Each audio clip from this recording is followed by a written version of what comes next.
রাশিয়ার president Vladimir Putin ঘোষণা করেছেন তিনি পুরো ইউক্রেনকে রাশিয়ার অংশ করতে চান।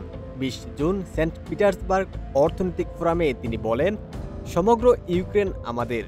ইউক্রেনীয় পররাষ্ট্রমন্ত্রী এই বক্তব্যকে মৃত্যু ও ধ্বংসের বার্তা বলে আখ্যায়িত করেছেন।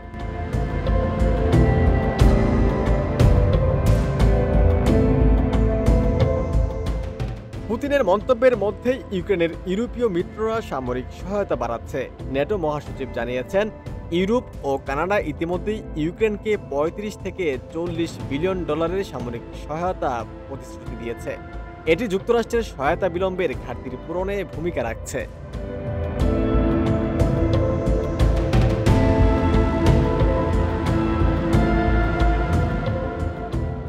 জেলেনস্কি জানিয়েছে তিনি ট্রাম্পের সাথে পেট্রিয়ট প্রতিরক্ষা ব্যবস্থা নিয়ে আলোচনা করেছেন। তবে ট্রাম্প বলেছেন এই সিস্টেমের সরবরাহ কঠিন, কারণ ইসরায়েলও সেগুলো পাচ্ছে।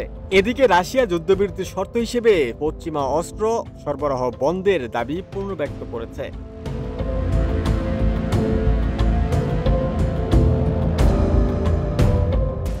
এদিকে জেলেনস্কি পুতিনকে সম্পূর্ণ খোলামেলা বলে অভিহিত করে বলেছেন তিনি শুধু ইউক্রেন নয়, বেলারুশ, বাল্টিক রাষ্ট্র, মলদোভা, ককেশাস ও কাজাখস্তান নিয়েও আগ্রহী।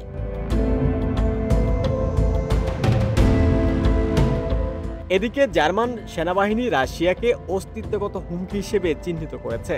জার্মানি ও ন্যাটোর মিত্ররা ২০৩৫ সালের মধ্যে প্রতিরক্ষা ব্যয় জিডিপির ৫% উন্নীত করার পুতিন ন্যাটো সম্মেলনের সময়ও প্রতিদিন ২ শতাধিক হামলা চালিয়ে যাচ্ছে বলে ইউক্রেন দাবি করেছে।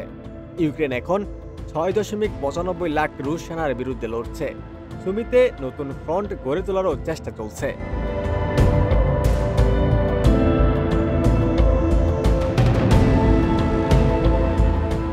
রাশিয়া ইউক্রেনের বেসামরিক নাগরিকদের মনোবল ভাঙতে ড্রোন ও ক্ষেপণাস্ত্র হামলা অব্যাহত রেখেছে। ১৯ জুন কিয়েভে রুশ হামলায় ৩০ জন নিহত ও ১৭২ জন আহত হন। প্রেসিডেন্ট জেলেনস্কি বলেন, একটি ক্ষেপণাস্ত্র আবাসিক ভবনের সব তলা ভেদ করে বেসমেন্ট পৌঁছে যায় এবং একটি মাত্র হামলায় ২৩ জন নিহত হয়।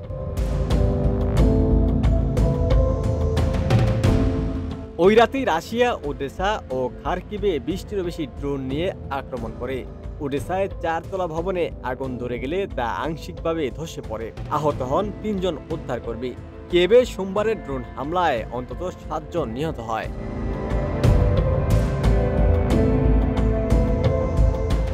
ন্যাটোতে ইউক্রেনের সদস্যপদ দীর্ঘদিনের প্রত্যাশা হলেও মার্কিন প্রতিরক্ষামন্ত্রী জানিয়েছে এটি আলোচনার বাস্তবসম্মত ফল নয়। যদিও ন্যাটো নেতারা বলেন ইউক্রেনের সদস্যপদের পদ অপরিবর্তনীয়। তবে ইইউ এর সদস্যপদের আলোচনায় স্লোভাকিয়ার ভেটোর কারণে নতুন অগ্রগতি হয়নি। একই সাথে তারা রাশিয়ার গ্যাস তেল নিষেধাজ্ঞাও আটকে দিয়েছে। জেলেনস্কি অভিযোগ করেছেন স্লোভাক প্রধানমন্ত্রী ফিকো রাশিয়া থেকে জ্বালানির আমদানি করে ব্যক্তিগতভাবে লাভবান হচ্ছেন। ওমর ফারুক, ঢাকা প্রকাশ।